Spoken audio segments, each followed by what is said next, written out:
Hey, how you doing? It's David, coming to you live. There we are, live from Mexico. And I've been down here for, gosh, for a month now, and visiting with my buddy Dave Scrobot. Some of you know Dave, and been sailing a bit, but a lot of what I've been doing is working on this program, this course for dads in recovery, and wow, I've learned some great stuff. I think that there's a powerful need for a conversation with dads in recovery. If you're a father and you're in recovery, you're going to relate.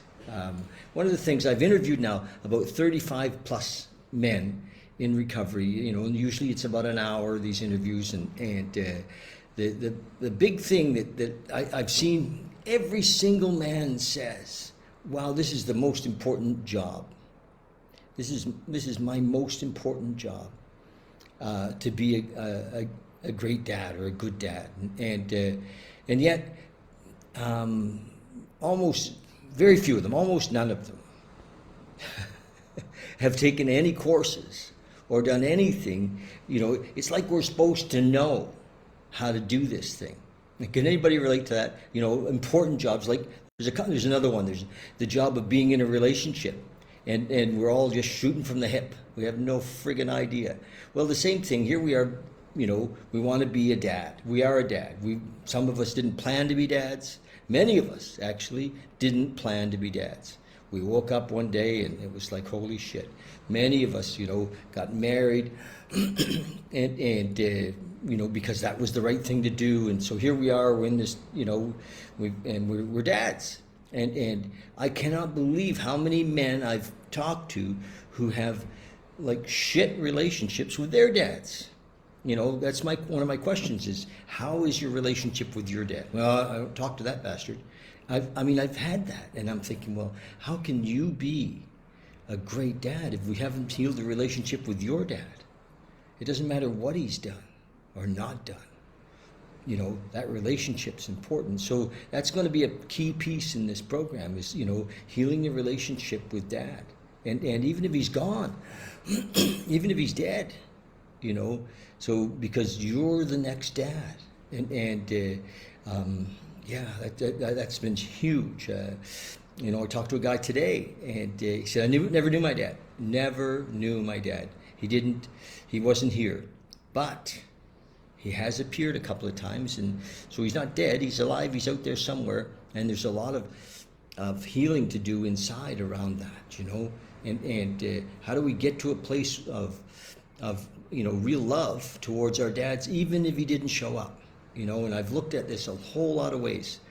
So that's going to be a big part of this program that we're doing. And if you're a dad in recovery, you'll be able to relate to this, And I've talked to guys, and they said, oh yeah, pretty good relationship with my dad. And I said, what's the last time you talked to him? Well, he called it Christmas, I think. And so they don't have a relationship with their dad. And so I'm going to encourage that. It's a big part of it. How can we be that dad? The other thing that I'm seeing is that even though men say that this is a really important relationship, the relationship of being a father in recovery, many of them are kind of undervalue it. They're like, we're not so sure that it is that important. They're not really certain of their place in it. But I'm telling you, it is important.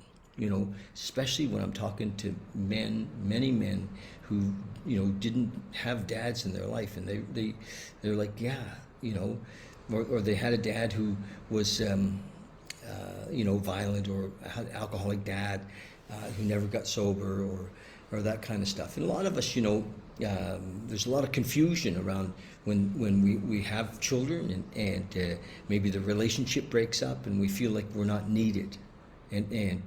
Well, I want the course to be clear. We're going to talk about the fact that we are needed. We're absolutely needed. There's no place where a man is not needed to be in the relationship with his children. None. And so that's that's there. So the big thing often with the I'm not needed is because maybe the relationship with their mom has fallen apart. So we're going to talk about that. How do we heal that relationship?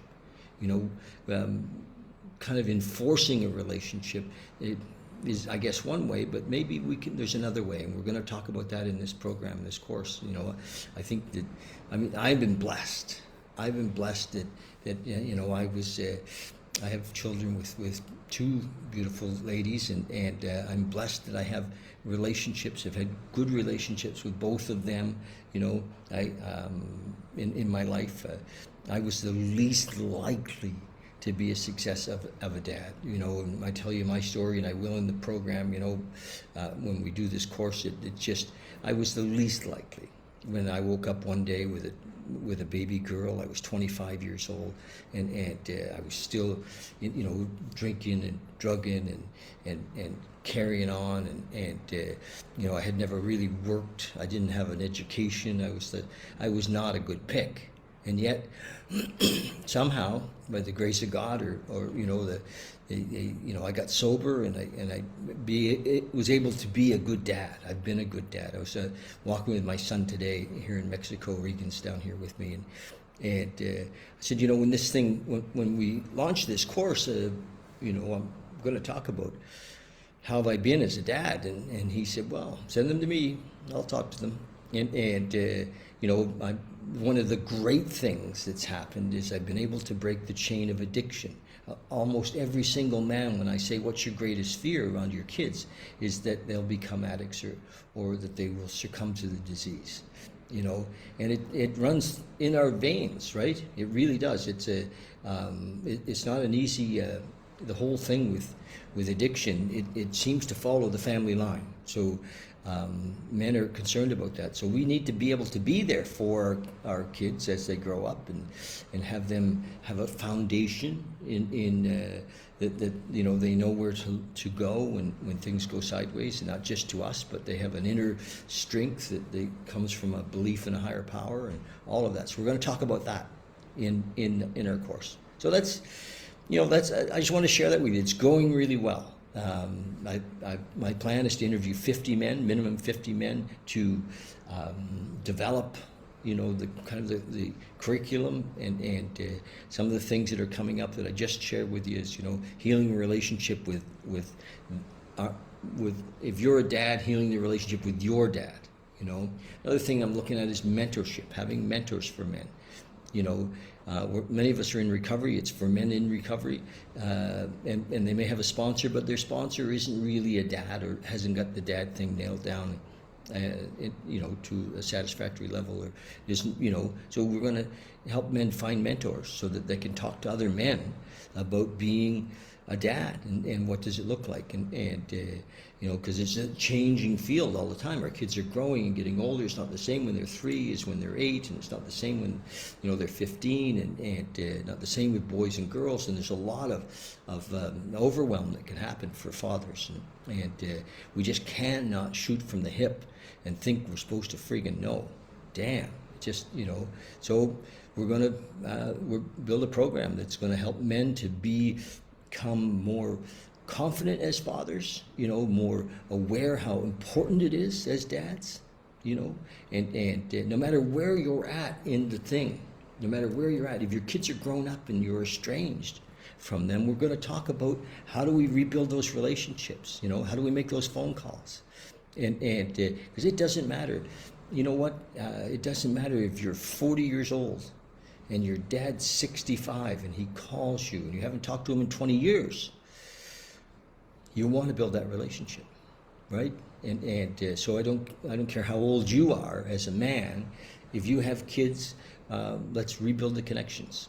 Let's because not only do people need their dad, but kids need their granddad. So it's an important thing. And if you have men in your life who have left their kids behind, how can we support them to become dads again? To be active dads again. So that's the deal. That's my my plan. That's where we're going with it. And what do you guys think? I'd love to know what you think. And if you are a dad, and I haven't talked to you yet, I'd love to speak with you a bit. I've got, maybe 15 more interviews to do, yeah, it would be wonderful if you text me or make a note here or give me a name, somebody you think I should talk to finish this, to get my 50, and then we're going to do like a live prototype. We're going to do our first one live, and then it'll be like an online thing. So that's my deal. Loving it down here. I don't know if you can hear it, but the ocean's right behind me. And it's just back outside of that window there. And you can't see anything, but it's pretty nice. We're right on the Gulf of Mexico, and life is good. Life is so good. So love you, and if you're a dad in recovery, let's talk. And this is, I can't imagine. I'm shocked at the one thing that's been a big shock is that how many men have had they don't have any support. They haven't reached out. They don't even know how to. They don't have a benchmark. They don't even know how to say, "Am I doing a good job or not?" Kind of shooting from the hip. Some guys their only context is, "I want to be a better dad than my dad was." Well, I think we can help to make that work. That's it. All right. Love you guys. Love from Mexico. And, one day at a time. It's all happening. It's unfolding. I'm really excited about this. And I'm honored to be in this position. Okay. Love you lots. Thanks.